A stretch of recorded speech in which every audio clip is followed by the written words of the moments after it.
Earlier today, of course, my colleague Solomon Ajaka was also in town to feel the pulse of residents of the state, talking about their level of compliance with the sit-at-home order, imposed by, IPOB in the state. And, of course, that report will be coming up shortly for people to see. Usually, on a Monday like this, even Owerri municipality feels the brunt of the sit at home. Unlike before, we cannot see anybody around. But this time around, at least we can come out for businesses. Even though that, yes, we know that you cannot compare on Mondays to other days. Even though you can see people moving about, but on ordinary days, the population is much. When there is sit at home, you can see people are being afraid of going to their different places, opening their shops, and going to school. But since they have banned the sit-at-home order, people are now freely malingering to their destination or opening their businesses. Whereby we usually encounter sit-at-home on Mondays, and just because of some people are strong-headed though, so, and most of us, if you don't come out, there is no way you feed. So we literally feed from hand to mouth. But this Monday, like every other Monday since the announcement of the cancellation of the sit at home, people have been up and about their businesses and their trade. Rating it from 1 to 10, I would just say that the only difference is just maybe 2 or 3%. Initially, people were coming out, but the thing is you just encounter just few people on the street. Maybe they're not going a distance, only to grab some things in the street and go back home. But now, people just actually walk around, but the population actually increased. It's restricted movements. For students, it makes them to lag behind. At least lecturers or teachers, they will be afraid to go out to come to school. Then students in their own past will be afraid to come to school because they don't know the results of coming out on Mondays. Since getting back on the street, business people and traders would wish that more and more people would join them up and about to their places, their businesses, and their workplaces. Solomon Ajaka, TVC News, Owerri.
Hello, good evening, folks. It's a Tuesday, November the 7th. Welcome to Journalist Hangout.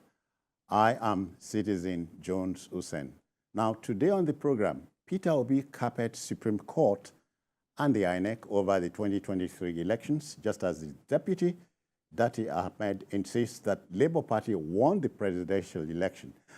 Well, I'm hanging out with, wait for it, Olayinka Oyegbile. I greet you, Yinka. Good evening. We are joined by Paul Dada. Paul, I greet you too. I greet you back. Now, we are going to join Babajide Kolade Otitoju virtually in the course of the show, so please stick around. All right, so the team is ready. I hope you are.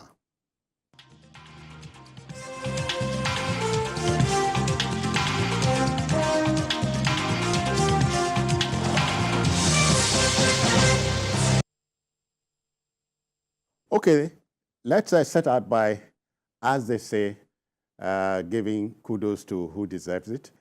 We start from Akiri land in the Akiri area of Kogi State. Now hear this. Oba Johnson Kolade Otitoju, who received both his letter of appointment as the Akiri of Akiri and the upgrading of Akiri Community Traditional School to a first-class status. So we congratulate Oba Otitoju and the entire Akiri community on this historic occasion. Yinka, what more can we add? Yes, I think it's a great day. The man has paid his dues. Oh, he has paid his dues.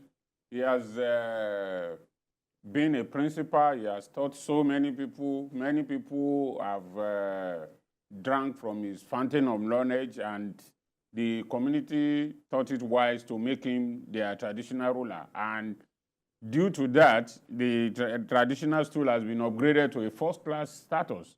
Okay. It's a very great thing, and we are very happy for him. And we know his reign will bring much more development and peace in the land. Yeah. And we congratulate our own BKO too. Oh, yeah. Jide is the son. Yes. And let's quickly join Jide. Jide, Dada is here. He greets you too. How are you soaking in the atmosphere?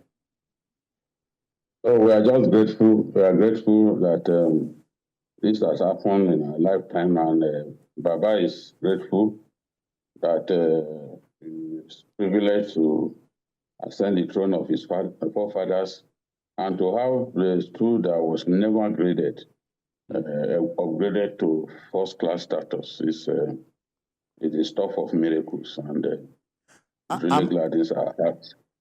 Okay, am I to understand that you are a potential Akiri, right? Would that be too ambitious? No. No. Okay. I will never be a traditional ruler. Why not?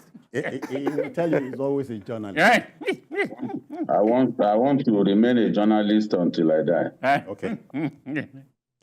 Yeah, Paul, Pa Otitoju is now a father figure.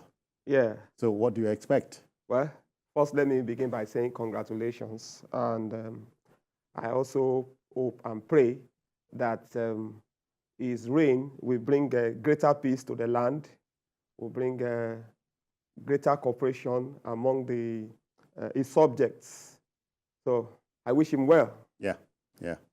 And again, we talk about a team is as good as a captain. Oh, yes. Exactly. Yeah.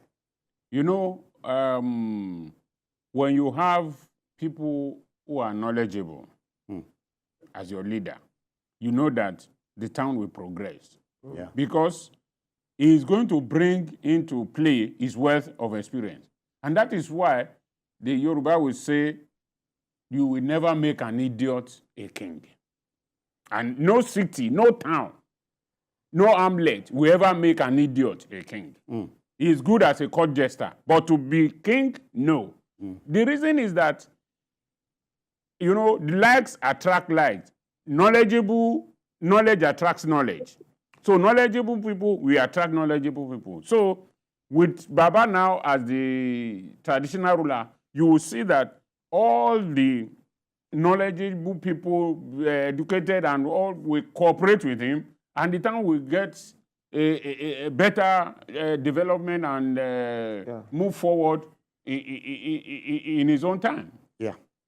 So one more time, all three of us would say, congratulations. Congrats. Kadekpeluri.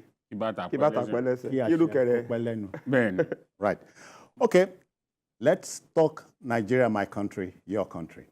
You know, in my country, your country, they say if you don't vote, you get the government you deserve.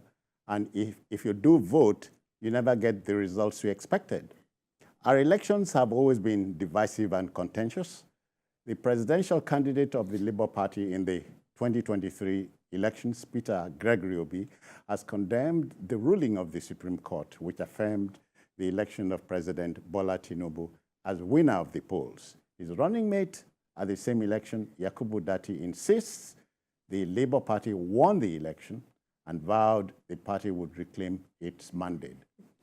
I am reminded in this connection of the saying of the American author Donald Miller, who said, quote, "When you stop expecting people to be perfect, you would like them for who they are," end quote. But first, let's hear from Peter Obi. Look at the level of people they said now are going into temporary depression and everything. That's our commitment for now. We want to start talking about issues that will put people out of poverty.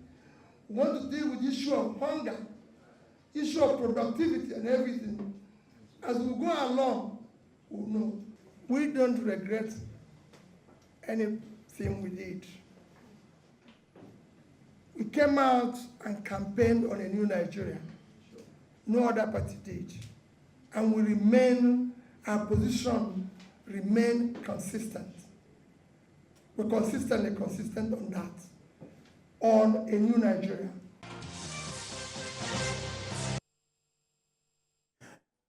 Yinka, so it is his right to hold that conference. It is his right, too, to react to the outcome. But the question is it an African thing, nay, Nigerian, not to contest an election outcome? Well, I think it was about this time last week or thereabout that we spoke when we were talking about Atiku's reaction also to the judgment. It is part of democracy for the opposition to disagree with the judgment. But in disagreeing with the judgment, you must not bring down the temple with you. Don't behave like Samson, who brought down everything on his own head and died with it. But one good thing I would love about Peter Obi's comment in this is he said, he acknowledged that he has been a beneficiary of the Supreme Court, Apex Court, judgment. So for that one, he's satisfied with that. And it is normal. Look, as far as I'm concerned, it will be quickly out of place for Peter Obi or Atiku either not to say anything about the Supreme Court judgment or to just keep quiet.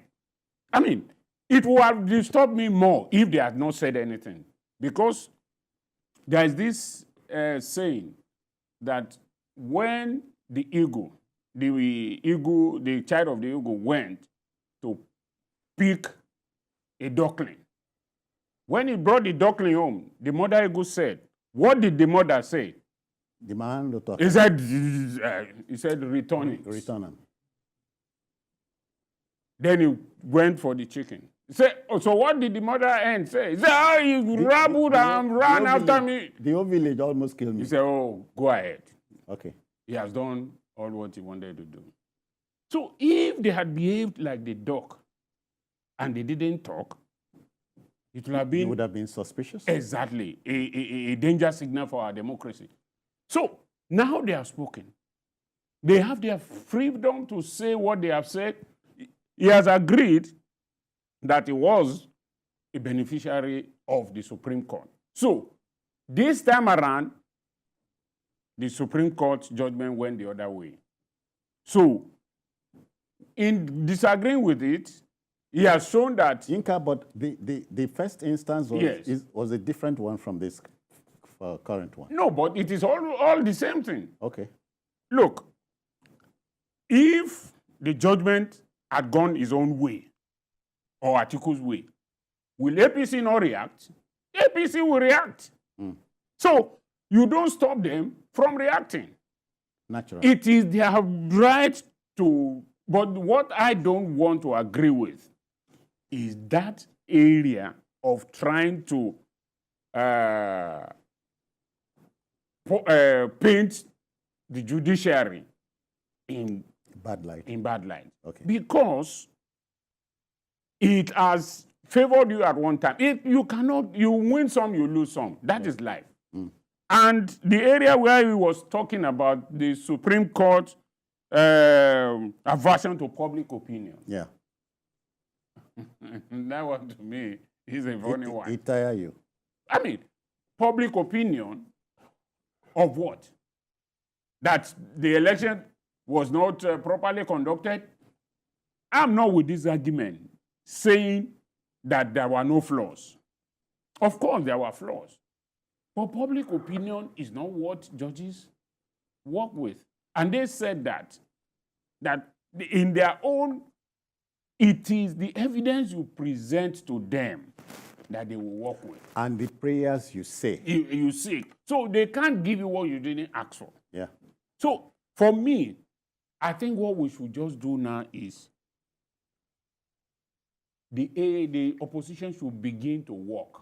In 2003, after the 2003 election, before the 2003 election, we have 5 AD, or was it AD then, governors in the Southwest. Yeah. After the 2003 election, only one remained. All the others were gone. That was Lagos, yeah. Tinubu. But the man rallied around and built the party from scratch. From scratch. So, yeah. What I expect the opposition to do now is to begin to learn that, look, when you fall, is a way for you to learn. When you don't fall at all, the day you are going to fall is going to be much more serious. They're falling. What they need to do now is, what do we do? Politics is over now. Even I'm saying that also to the APC. Politics is over. Governance must start. We've played too much politics from the election period up to now. And we should just focus on what is it that we can do. The government should focus on what it can do to make life much more easy for the people. Because the way things are now, things are just spiraling out of sync. And the government must begin to work. It must leave party politics to the politicians. Governance must start. Yeah, let's look at it from another angle. The running mate to Peter Obi, Dati Ahmed, is saying we will recover our lost mandate. Okay. You want to reconcile that to what we're saying? And I have a question for him. After a Supreme Court judgment? Yeah, I have a question for him. For what who? Dati, what mandate did he have? What mandate did Labour Party have? INEC said, you don't have a mandate. They disagreed. So they went to the appeal court. The appeal court said, gentlemen, you don't have a mandate. They disagreed. And that's allowed. So they went to the Supreme Court. And the Supreme Court said, gentlemen, you don't have a mandate. Which mandate are they reclaiming? Look, he said, and you said it also, that they have a right to react, but they have a responsibility to react with maturity. That maturity is what I did not see in their comments. For example, you can't be talking about a Supreme Court's aversion to public opinion. Everybody knows that the judiciary does not deal with public opinion. You know, the public can be very angry about or can be very passionate about something, and then naturally. But the court will not look at it. The court deals with the facts you bring. Yeah. And it is not... And the prayers you are saying. Exactly. And the court is not a fact-finding panel. A court can never, is not an investigative body. The court will not... Especially the Supreme Court. Exactly. All courts even. Okay. All courts at every level. So again, add that at the Supreme Court, there's no witness box. Exactly. So what you can do at the level of the lower court is disagree and go to the higher court. So when it gets to the Supreme Court, that's the bus stop. Now again, Dati and Obi are free to disagree with the Supreme Court. But I would have loved that their reactions should have been a guarded one.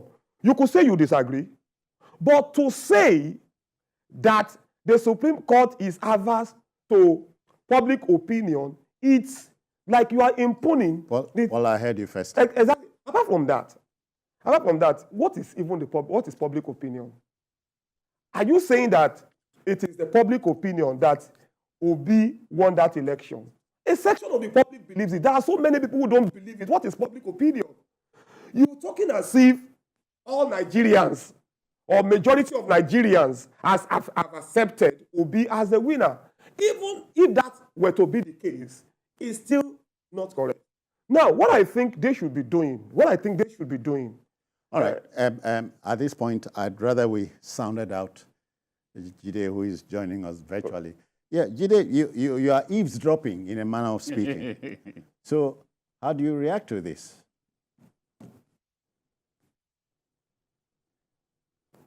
I think that Peter Obi is still preaching and campaigning long after the elections had ended and a winner declared. It is a shame that Peter Obi will be attacking the Supreme Court. Without the Supreme Court, he won't be who he is today. Because he was a victim of election rigging, the Supreme Court saved him, gave him his mandate. He was a victim of illegal impeachment. Supreme Court saved him, restored his mandate. For the same man to stand before Nigerians and be abusing the Supreme Court the way he's doing is a very shameful thing. And I am personally ashamed of him. Yeah. Because you cannot bring down our Supreme Court in the way that you are doing. You benefited from this same Supreme Court. I'm not surprised that Dati would attack the Supreme Court because Dati is a certified election rigger. He rigged election against McCarthy, former governor of Kaduna State. The Supreme Court, the courts took that mandate from him and gave it to the rightful owner. So maybe he has not forgiven the Nigerian judiciary for exposing his election rigging and giving it to the man who duly won the election. That is Ahmed Mohamed McCarthy, former governor of Kaduna State, former chairman of the Senate Committee on Finance. So I can understand if somebody like Dati continues to abuse the judiciary because the judiciary took away what was not rightfully his and gave it to the person who duly won the election. And since that time, he has not managed to win an election in our country. During this last election in Zaria, where he hails from, he was defeated in his polling unit. A man who was defeated in his polling unit coming out to say that INEC shut down IREF at a point when Labour Party was leading. That is 24 carats dishonesty, and he knows it. Mm-hmm. It's 24 carats dishonesty. Labour Party was not leading. Labour Party did not win the election. You can continue to mislead your supporters, but you can't mislead the whole of Nigeria. Labour Party could not have won the election, and you didn't win the election. So Nigerians, as far as they are concerned, this election has been won and lost, decided. We have to move forward. Trying to rile up our people against constituted authority, saying all sorts of things, even about things that he knows little or nothing about. He was saying that the killing of Nigerian soldiers in Niger State was unprecedented. What does that know about security in our country? What does he know about Boko Haram insurgency? I am in the Northeast as we speak. In one day, in a town called Gudumbali, in Guzamala local government area of Borno State, Boko Haram killed more than 120 soldiers. The plaque in honor of those soldiers, with their names to remember, to honor them, is still there. So how can soldiers less than 30 be killed in a place, and you are now saying it's the worst? You are giving the impression that it's the worst in our history. What do you know about security in our country? How many places have you been to? Yeah, Jide. Have you been to the war-torn areas? Have you been there? Have you entered Sambisa? Some of us have entered Sambisa before. All right. Have you been there? Jide, it is their right so to kick. They have No, the right to kick. It is their right to speak, but it is their right. They must make sense. Exactly. They must make sense. I can tell you some of what people say, trying to turn Nigerians against one another. It can't be tolerated in other countries. How did the killings, the pogrom in Rwanda begin? You could argue that those people too had the right to talk. But when you talk, you must talk with common sense. You must make sense. You must not say things suggesting that you want to incite Nigerians against the government or or incite Nigerians against one another. Long after the birds had flown, long after the elections had held, an election in which you fail to win your own polling units. All right. That means you don't have electoral value. If you can't win your polling unit, you do not have electoral value. Why should somebody be inciting Nigerians against one another at this stage? This was the same man who was intimidating judges the other day and told them not to go for the inauguration on May 29. Is it right? Have you ever heard anybody speak like that? In all your years of journalism, have you heard where somebody was telling judges not to attend the inauguration? But this was the same thing that Dati did. So it deserves to be corrected. If he doesn't know that it is wrong, it deserves to be corrected, and that's what I'm doing. All right. Thank you, Jide. Inka, we in taking this to a logical conclusion. Well, we expect an opposition between now and the next election. Yeah. So when Dati says he's going to recover his mandate, he's not necessarily talking about 2023. No, I think he's talking about the future, 2027 and so. So building the country, retooling the country begins from here. Yes, you see, as I said earlier on, they need to learn what to do to make sure that they turn the table around. It's not by only addressing press conference and then all they need to do, and Obi said something in that light that the Obi movement. So if he can begin now to galvanize that movement and try to work across all the regions to make sure that what happened in 2023 does not happen in 2027. He needs to build bridges, cut across all regions and talk to people and try to convince them that, look, this is the picture of a new Nigeria that I want us to have. This party cannot give you that. We can give you that. And then give the doubters, those who don't believe him, reason to be convinced about his move. Yeah. And those who are already in the movement, to solidify them more so that they can come along with him. I think that's the only way to go. And then the government too. Politics must be left aside. Governance must start. That is what we want. Paul, take a cue from there. Government begins from now. In earnest? Yeah, and one of the ways you can make government work is to mount a very good opposition. What APC has lacked since it took over from the Buhari days, what APC has lacked is good opposition. Yeah. When you don't have an opposition, it's not good for our democracy. The PDP went to sleep, was bogged down by its own internal wranglings and all of that, and could not mount a very strong opposition. One would have thought that the Labour Party would, come up as a very formidable... As a new kid on the block. Exactly. For example, I love the idea of no shishi, the no shishi ideology. This is the kind of thing that the Labour Party can push to Nigerians. The other time, the people in the government were saying the youths wanted to take back their country, and I say youths.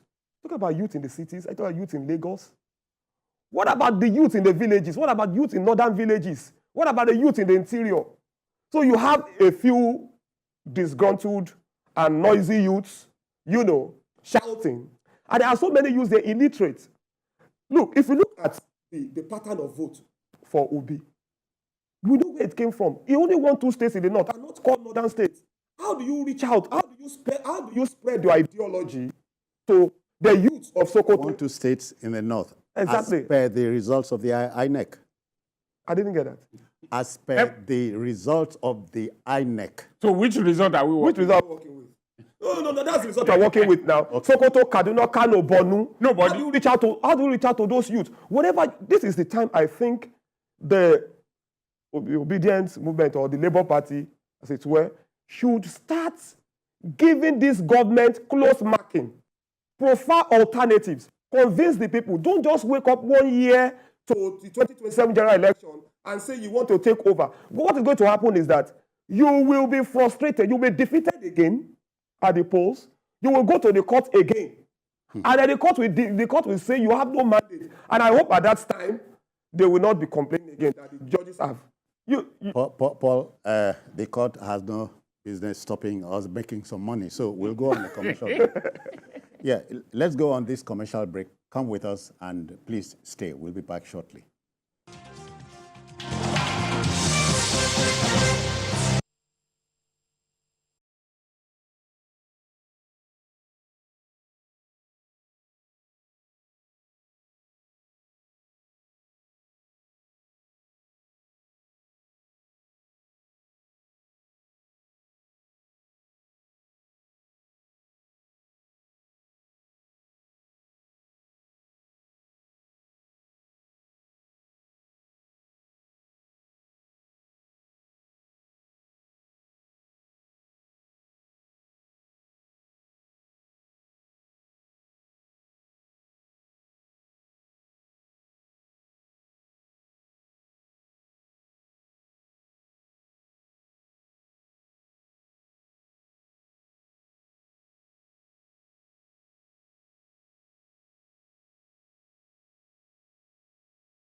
Okay, then, I hear we must be done with this subject matter. Let's go into our next story, gentlemen.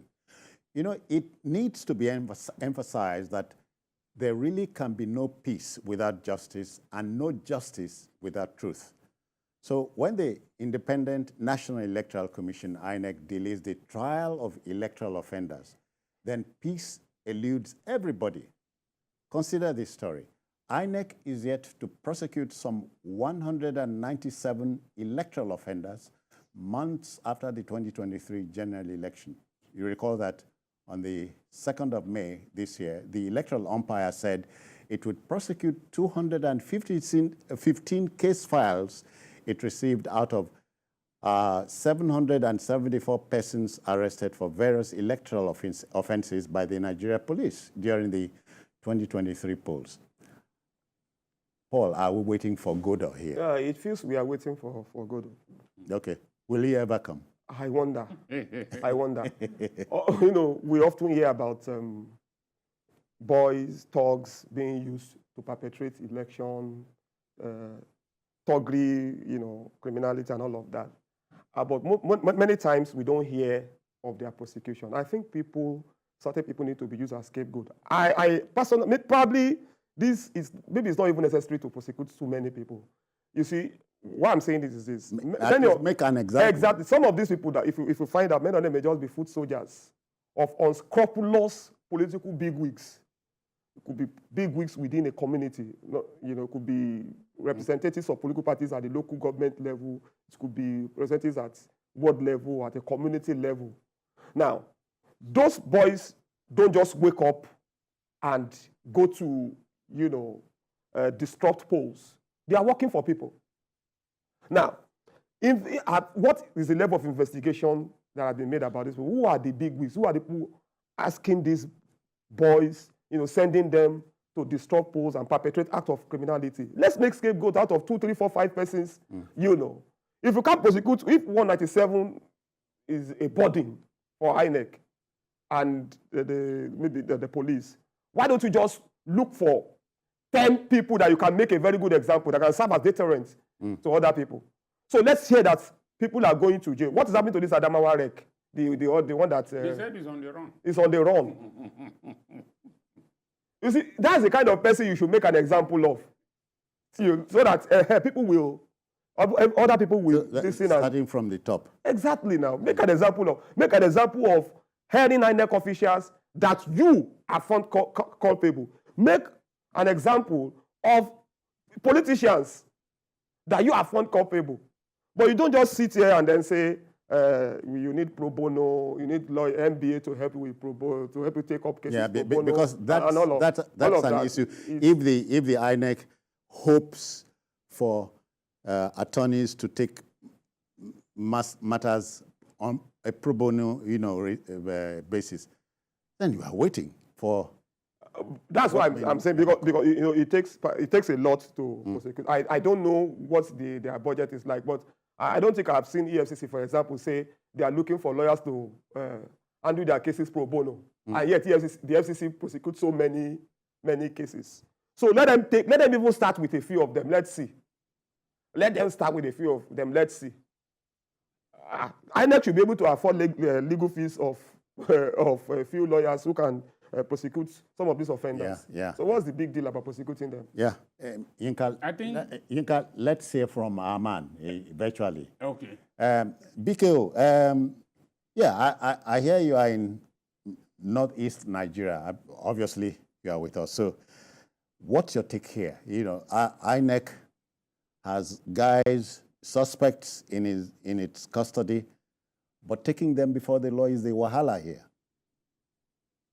Yeah, it's always been a big problem for INEC to fund the prosecution of these people. There are so many electoral offenders. In every electoral cycle, we find so many of them. For example, the police actually gave INEC a list of 774 electoral offenders. I mean, for even an agency that is set up solely to prosecute criminal cases. This 774 is a handful. Oh, yeah. We all know that INEC is not prosecution of offenders is not primarily INEC's concern. INEC's concern is to organize elections in our country.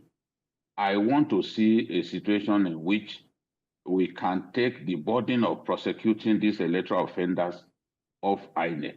And that's why many people have suggested that we should have an electoral offences tribunal so that a lot of these people will not get away. Because where will INEC find the money to hire lawyers, pay the lawyers, and prosecute these people? It was because they found it difficult to raise money purely for the prosecution of hundreds of electoral offenders that they then got into conversation with the NBA with a view to having NBA prosecute these guys pro bono. So what the stumbling block now is that the lawyers appointed to handle those cases pro bono are yet to receive their official letters so that the prosecution of these 197 persons can commence. And you know, look at some of the offenses that we are talking about here. Religion of duty. That has to do with even INEC officials themselves. Criminal conspiracy. INEC officials are sometimes involved in criminal conspiracy to rig elections. Disorderly conduct during election. Destruction of electoral materials. Possession of weapons. Destruction of electoral materials. Thuggery, ballot box snatching, stealing of sensitive electoral materials. There are so many, some of the cases that naturally you want to be listed here, including, of course, vote buying and all that. INEC has carefully given such responsibility to EFCC, you know, because that crime is financial in nature. So the EFCC and the ICPC can help them address some of this problem. But the delay in prosecuting these fellows has to do with the fact that letters have not been written for the people that NBA appointed to officially kick off the prosecution of these guys. But I'm sure that the prosecution of these electoral offenders will happen. If we fail to make examples of electoral offenders, then we can as well wave bye-bye to election rigging. People will rig election in our country and get away with it. People will kill people in the name of elections in this country, get away with it. An INEC rec who knows that he has no power to change the results. It's only the ROs, returning officers, that can change election results or that can even cancel an election in a particular location.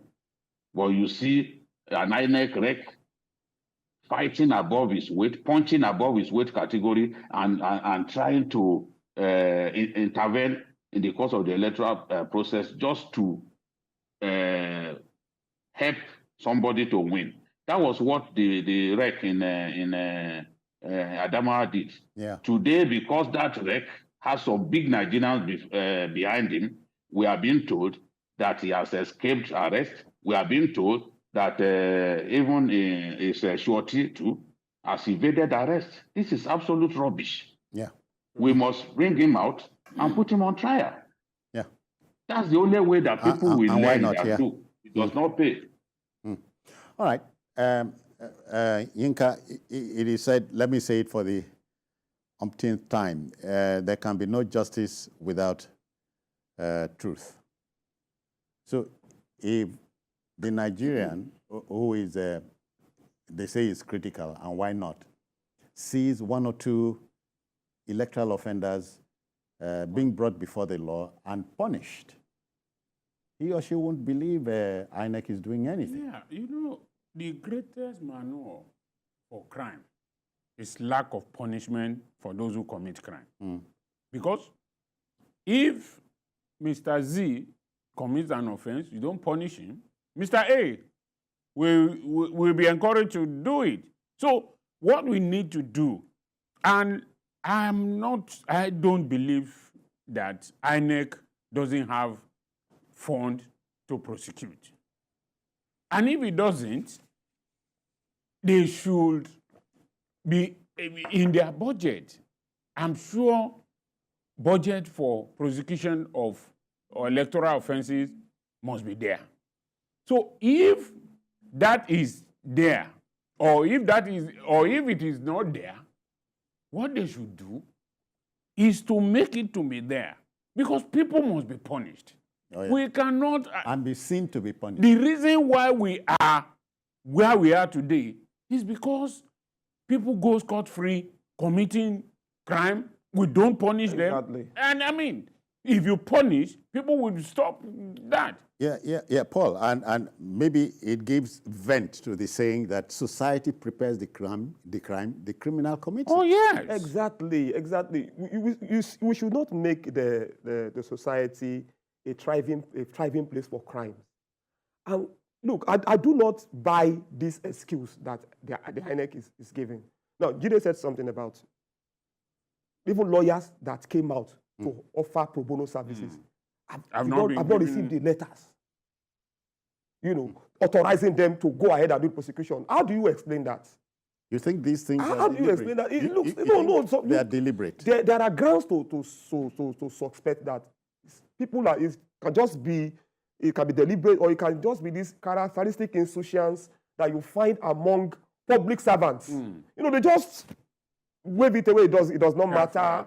And then we keep telling agony stories. People are committing crimes and they are not prosecuted. Agony tales. Just complaining. When are we going to be very serious? Jide said something. He said that if we don't expedite action on prosecuting electoral offenders, we cannot nip that crime in the bud. People will just keep. It will continue, and it will continue to fester. Yes. It becomes a way of life. Yeah. Yes. All right. Jide, any parting shot here in this regard, because we want to go to our next story. Now, if we want INEC to continue to prosecute electoral offenders, if we are not prepared to set up the electoral offenses tribunal, as many Nigerians have pushed for, then let's fund INEC sufficiently. Because let's face it, to prosecute, you need to hire lawyers. And these lawyers ask for good money. Don't forget, some of the offenders are also big people.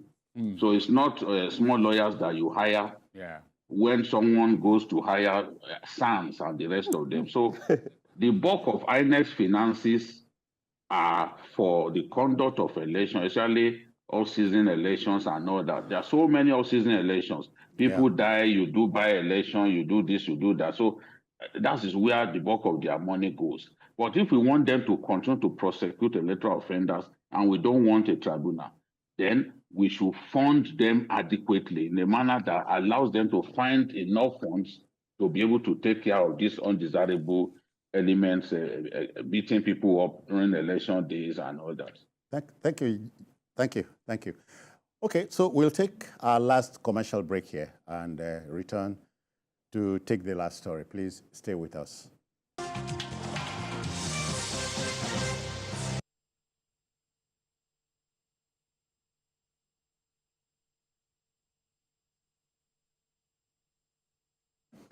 All right, folks.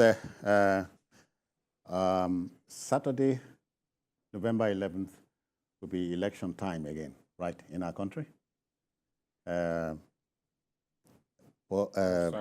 we are looking at Kogi, Imo, and which other one now? Imo, Kogi, and Bayelsa. Yeah.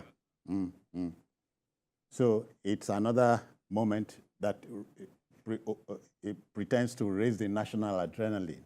Well, because it is just in 3 states, all attention will be there, and every other thing that perhaps will have gone wrong if it were to be national would not go wrong, I believe. When you hear that thousands of security personnel are posted to these Yes. You get more disturbed? Well, it is it's just a way that to ensure that there's no violence, that everything goes well. Because we are not having elections in other states, so there will be spread thin and all that. But this time around, there will be a concentration in that place. So I think it's a good thing. And for this one, there will now not be excuses. If anything goes wrong. Exactly, because it's only in 3 states. And all INEC facilities, officials, and IRF and whatever will be deployed there. So, hopefully.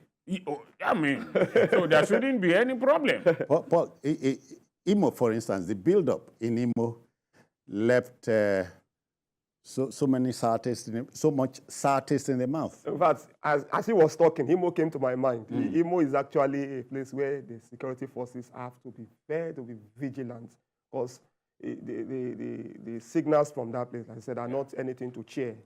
I mean, it's an election. There must be winners, there must be losers. Not one person we must emerge as a winner. Oh, sure. And let's not make election a do or die affair. If you don't win, it means the people don't want you. They may want you another time. There are other ways you can serve the country. Yeah. You don't have to necessarily force your way in. I just want peaceful elections in those 3 states. Very important. All right. Jide, I trust you understand what we're talking about. In Bayelsa State, the court had said Timipre Silva can join the train. What does it tell you?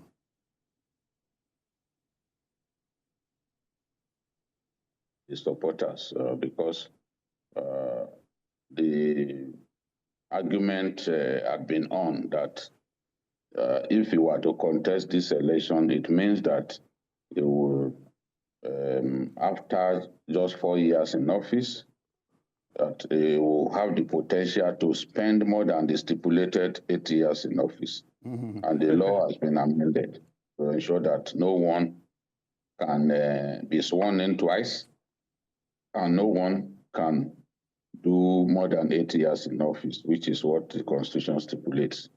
So, but he had always argued that the election that he won was overturned by the courts, which means that whatever action, whatever he benefited from initially is gone. Null and void. It's like if you won an election, you became governor, you served as governor for a few days, and the Supreme Court ruled that you rigged the election, you were not validly elected. Then you are not known to law as a governor. That means the record books will be struck out of the record books as a former governor. Just the same way that Dati, the the vice presidential candidate to Peter Obi, cannot say that he was a senator because as a senator and beneficiary of election rigging, the courts kicked him out of the Senate. So that means that he was not officially a senator, and he can't call himself a senator because the court ruled that he didn't win the election. So you can't build something on nothing. This is good news to Silva and his supporters, and unless the higher court overturns the judgment of the appeal court, then we can say that it's good to go. We can contest in the election. But we've seen people stopped 24 hours to an election. So we don't know what will happen in this case. We just keep our fingers crossed. It keeps all of us guessing. Yeah. Jide, we want to thank you for your time. I hear we must go. Thanks. Thank you so much. Thank you too. I think all we just ask for is good and peaceful election. Yeah, because it is possible. Yeah, it's possible. It is. If we want it so. It is. If you want it. So on behalf of the Backroom Boys, I say thank you for watching. Many thanks, Yinka Oyegbile, many thanks. Paul Dada, many thanks for your time. That will just about do it for today. The program returns tomorrow at 5. But don't forget to join us on Sunday from 1:30 to 3:30 for Journalist Hangout. We are also on YouTube at youtube.com/TVC News Nigeria. I am Citizen Jones Usain. Bye-bye now. Take care.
Barely 8 months after the presidential election, we're back covering election stories in Nigeria. The attention this time is on Kogi, Imo, and Bayelsa states, where off-cycle governorship elections will hold this Saturday.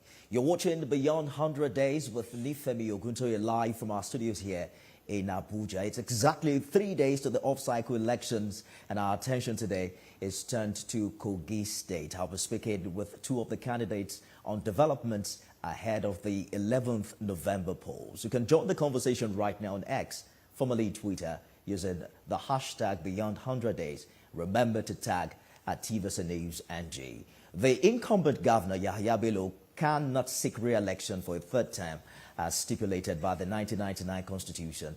According to the final list from the electoral umpire, 18 candidates from 18 political parties are running to succeed Governor Bello in the Lugard House. Now, of course, they say there are 4 major contenders, but you only can tell post-election when the results are clear to determine who the major contenders are in this particular election. But let's begin with the candidate of the SDP, who's been quite open doing during this electioneering period, and talking about Murtala Ajaka, who was the Deputy National Publicity Secretary of the All Progressives Congress and a governorship aspirant of the party, but was later disqualified after a controversial suspension by executives of the party in this ward. Ajaka resigned his position and membership of the APC, after which he emerged as governorship candidate of Social Democratic Party. The next report chronicles some of his efforts in the past few days. The two traditional rulers who endorsed Murtala Ajaka described him as a man who have the capacity to turn around the socio-economic fortune of Kogi State. The two local government areas have also called on the SDP governorship candidate to ensure peace reign in Kogi State when he gets the mandate and to pave way for grassroots development. We in Ogori, like you said, we are small, but small as we are, we are proud of our participation in nation building, in state building, and all that needs to be so that humanity can progress. We do hope that when a governor emerges, that he will not forget his people. They will join hands to make this government function properly. Everybody will taste the good side of your government. It shall be well with you. There is no stoppage on the way. Nobody confronts you on the way. Because if anybody confronts you on the way, they will crush you. You will be crushed. Mr. Ajaka also promised to end the era of half salaries for the people of Kogi State and will pay pensioners all their entitlements if voted into office in the next month's governorship election. The problem of percentage salary, we are not the solution. Now maybe the solution. When you vote for this Ajaka boy, when you vote for Ajaka boy, your salary from February shall be 100%. Wallahi, this I assure you. Our pensioners, your money when they owe you, will go give them back. Kogi State, we are one people. Murtala Ajaka, governorship candidate of the Social Democratic Party in Kogi State. He calls himself Mr. Solution. Will he get the chance to solve Kogi's problems? It's right here with me in the studio. Thank you for joining us on the program. Thank you very much, Mr.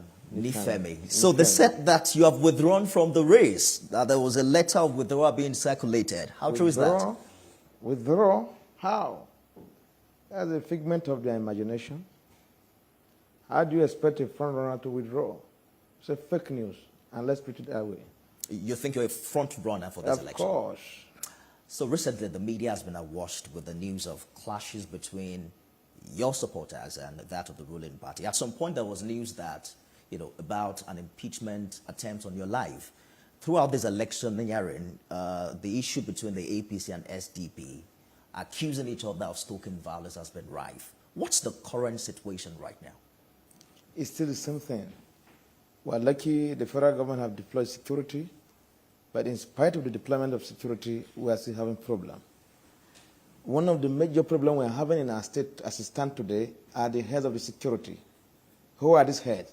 One, the State Director of DSS, Mr. Tosin, the State Commissioner of Police, Mr. Bertrand Onoha, and the Commandant NNS Lugard, Navy Commodore Julu. They are our problem in Kogi State. And there's one guy, I'm coming. Yeah. The Rapid Supujo, the man in charge of Rapid Response Squad. They are the problem in Kogi State. And I hope and I pray the federal government will handle these people for us to have a peaceful election. That's some weighty allegations you're making. How are they your problem in Kogi State? Very good. Since the campaign started, I've had more than 30 attacks. And in all of these attacks, I've reported to the police. Police have not taken any action. When I say police, I'm referring to the head. The CP, Mr. Bertrand Onoha, rather, he tried to cook up story to charge me. They did not respond to your complaint? They have not. They will tell you to come. They have not made any arrest. But do you have the police? guy, for instance, Yes. the person that attacked my campaign office in Lokoja is somebody everybody knows. He's working free. He burned down a whole building. But do you have police protection during this campaign? I do. So how can police protect you and you're No. No. We have the police command and the force headquarters. The security I'm using, they are from the force headquarters. The force headquarters, they are very, very professional. But the state command is the problem. But are you aware that Governor Bello's convoy had also been attacked with some of his aides reportedly injured? Who attacked him? How can you attack a governor? They are fake people. How can you attack the governor? Because it's the same position that, the state government has taken, that you have made up all of these allegations, that maybe there was not an actual threat on your life. My brother, the evidence are empirical for all to see. They burnt my party office. They've been destroying anything that belongs to me and my team in Kogi State. The evidence are there for all to see. The problem we're having in Kogi State is Governor Yahaya Bello. It's a problem of Kogi State.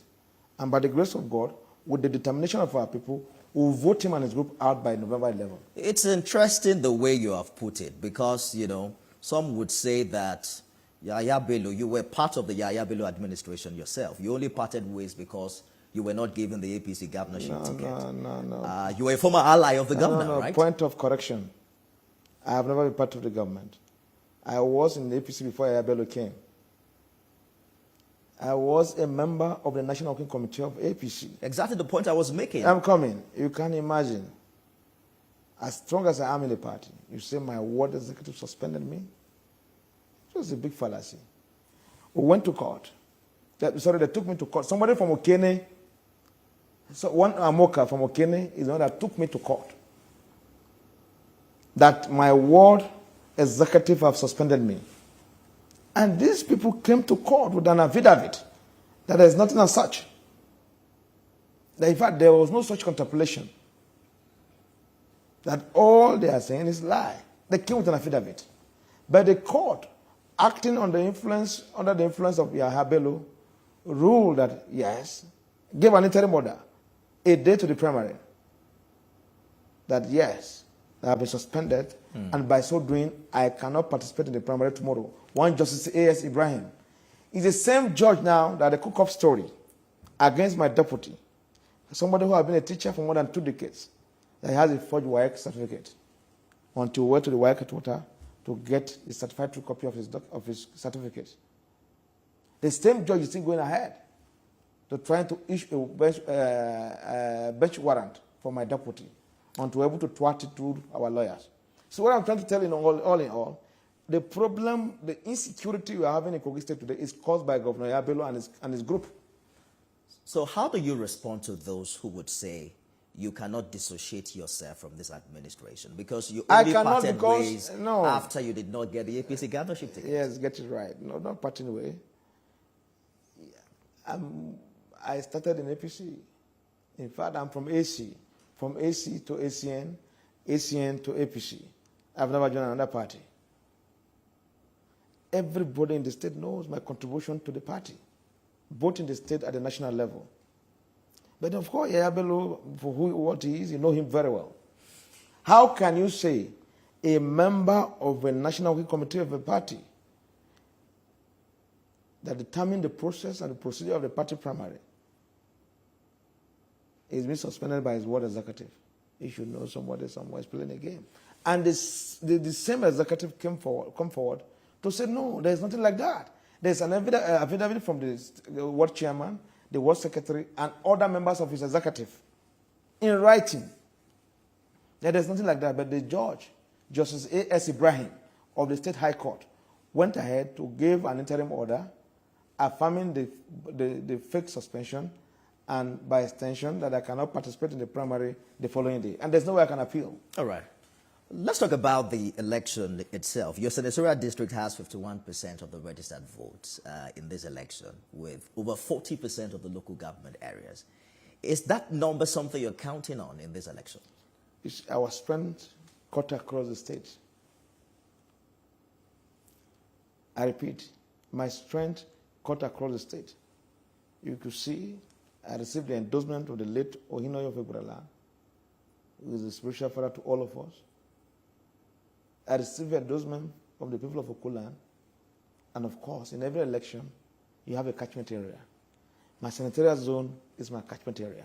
And that is the area you want to cause problem, to cause distraction, to cause confusion, to create chaos, so that the people will not come out to vote. But I assure you, by November 11, by this week, Saturday, November 11, our people will come out massively and vote, and we'll vote him out. That catchment area, the Kogi East, has leveraged on this number to produce 3 governors since the creation of Kogi State in 1991. You are aware of the clamor for power rotation in Kogi State. What do you say to those who believe Kogi West has been grossly marginalized and should be allowed to fill the next governor? Wallahi, I'm an advocate of rotational governorship because there should be equity. Whether you're a minority or majority, everybody should be given equal opportunity. We did say, you can confirm from my colleague in the NWC of APC that, look, we resolve as a party that this election, we expect the governorship candidate to come from either the West or the East. Yahaya Bello betrayed that agreement. I swear to God who made me. If the ticket were given to somebody from the West, I will not contest. You mean the APC ticket? Yeah. But you're not running on that ticket now. No, I'm coming. Yes. Yahaya has altered the arrangement and we must join forces to reorder the state by contesting to ensure that once we win, we take him out and his group, that we'll reestablish the rotation again, because it is God that made this rotation happen. So let us get this very clear. Are you promising to support a Kogi West governor if you win? Surely. Is that after the first 4 years? It's not just promise. I've told those that I have interaction with that we should put it in writing. Because the hadith says, whatever you do, put it in writing. Even if you are not there tomorrow, people who are there after you will take it up from there. What are you suggesting, 4 years or 8 years? Who becomes governor without wanting to do it second term? No, of course, you see, we cannot deceive ourselves now. Once I'm lucky, I'm able to get it, of course, after 8 years, automatically I should go to Okunla or people from the West. It depends on how they agree. Because rotation have come to stay in Kogi State. But your party, the SDP, is a minority in Kogi politics. How are you so sure that you can win on the platform of the SDP? You know, it is people that drive a political party. But the strength of a party is determined by the people in the party. We make APC strong in Kogi State. Go and check the last election, the result. In the central, where Governor Yahaya Bello come from, we lost woefully there. Go and check the result. Both the presidential and the senatorial election. I'm wondering what uniquely you're bringing on board, you know, beyond the rhetorics of our build roads. No, it's not rhetorics. We are coming to change the course of governance in Kogi State. And what way and that we shall do. You see, for those of us that do elementary political science, government is for the people. And the people that own government. And government is the easiest institution that can take people out of poverty. What we want to do in our dear state, when we have this opportunity, is to see that majority of our people are taken out of poverty. And how do you take them out of poverty? It's very simple. We're very lucky in Kogi State who have the land as in the area of agriculture, because the vast majority of our people are in the rural area. Anywhere you go today, you see thuggery, it's because they don't have what to do. And the state government is capitalizing on that to continually impoverish our people. So when they throw them small thing, they follow them. But by the grace of God, just like I've said in my manifesto, it is there for all to see. We are going to change the course of governance in our state, and that shall happen. Are you saying because that? When you talk of, if you want to improve on the economy of the place, the infrastructure must be taken care of first. And that we shall do. And in my manifesto, we intend to empower women. Because if you go to our state, the vast majority of our people, especially the women, my brother, when you go there, you pity them. The poverty scale is high. But we are going to redress it. Most of the things I'm telling people are going to do, they will say there's no money. The money is there. Where will you get the money from? The money is there, don't worry. Let me have the opportunity. Just write it down today. Yeah. If you, okay, for instance, let me give you one example. When I went to the western part of the state, from Kaba to Egbe, it's less than 100 kilometers. When you pass through that hole, it's hell. From that Kaba to Egbe is hell. And they will tell it's a federal road.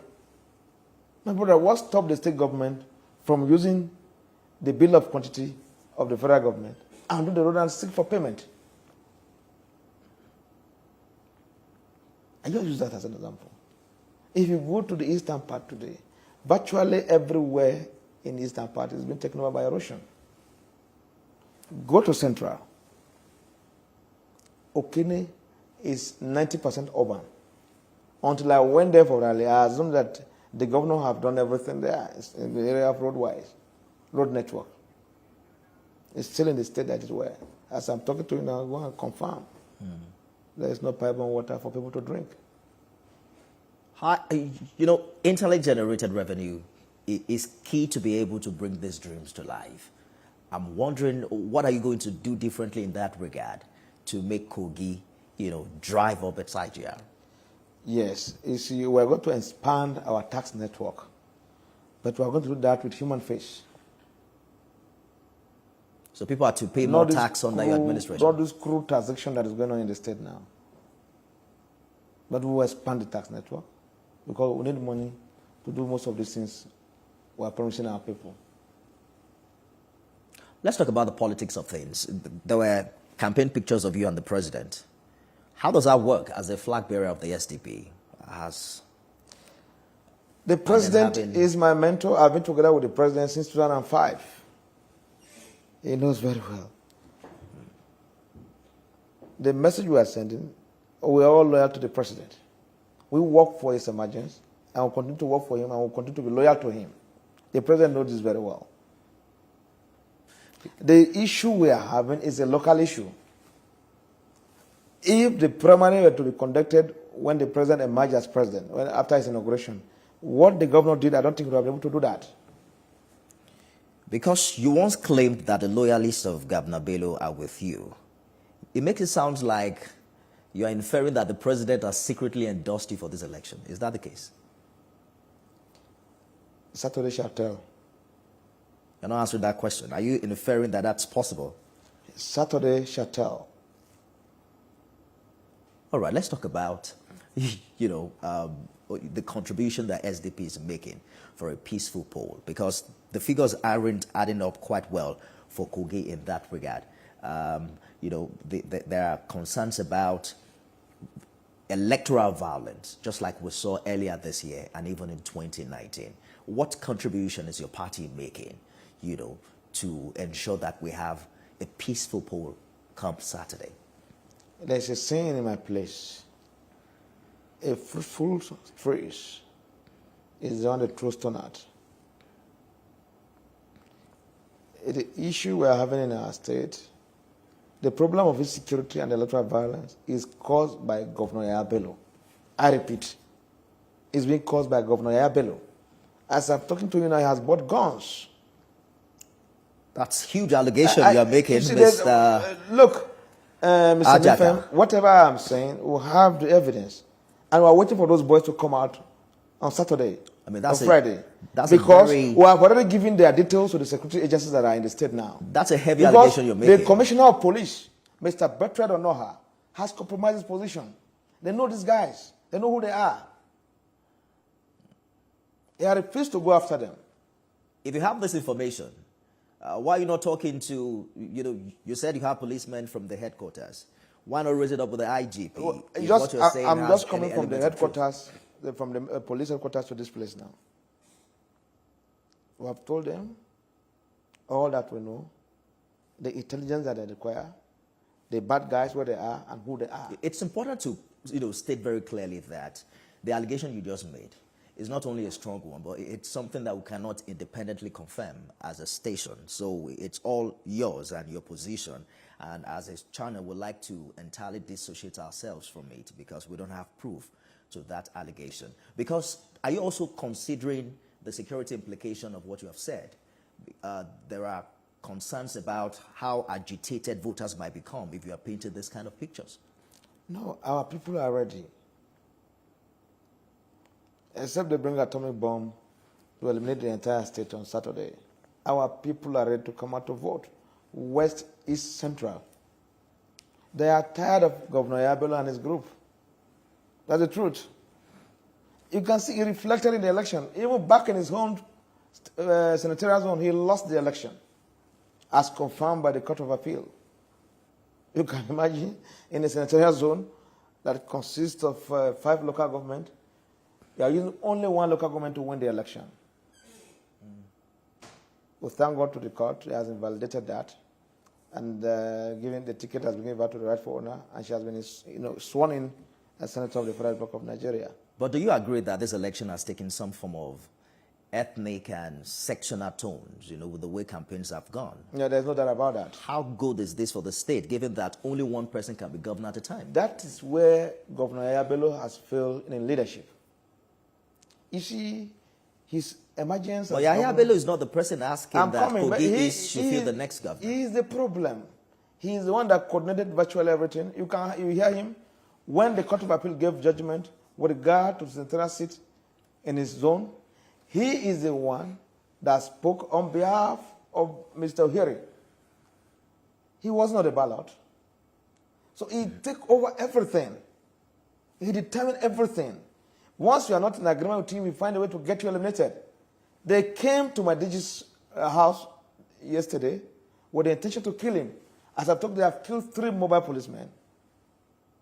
There is one guy called Commander Kelezi. is an open matter that everybody knows. That led a thug to my DG's house. They thought I'm there. Their intention is to get me assassinated and get the DG assassinated. All these claims you're making, I mean, they are very huge, and I may just have to cut you short from there. I would advise that you take it to the IGP. We cannot confirm these claims. We cannot. No, Mr. Nifem, and the allegation is not coming from you. I'm the one that is making the allegation. Yes, it is also important that. Wait now, Mr. Nifem, I'm coming. This platform is here to guide the public. Yes, exactly the point I'm saying making. What I know. Yes. Let them come and contradict me. Unfortunately, I don't know what you know. So perhaps we should raise it with, security agencies who can independently confirm that position. Just quickly before we let you go, talk to us about how important it is to keep the peace. Because shortly I expect that you will sign some form of peace agreement. What must be done differently in the coming days to ensure that this election is violence-free? The problem of peace in Kogi State is Governor Yahaya Bello. The federal government have the intels, the security circle, they have the intelligence. That is the problem. I don't have any militia, I don't have anything. I think you mentioned that earlier. Thank you so much for joining us for this conversation. So, Mr. Nifem, yes, this platform is known for supporting democracy. Absolutely. And I urge you people on Saturday, be firm and stand on the side of justice. SDP governorship candidate Murtala Ajaka, thank you for talking to us. Thank you, Mr. on the Nifem. program.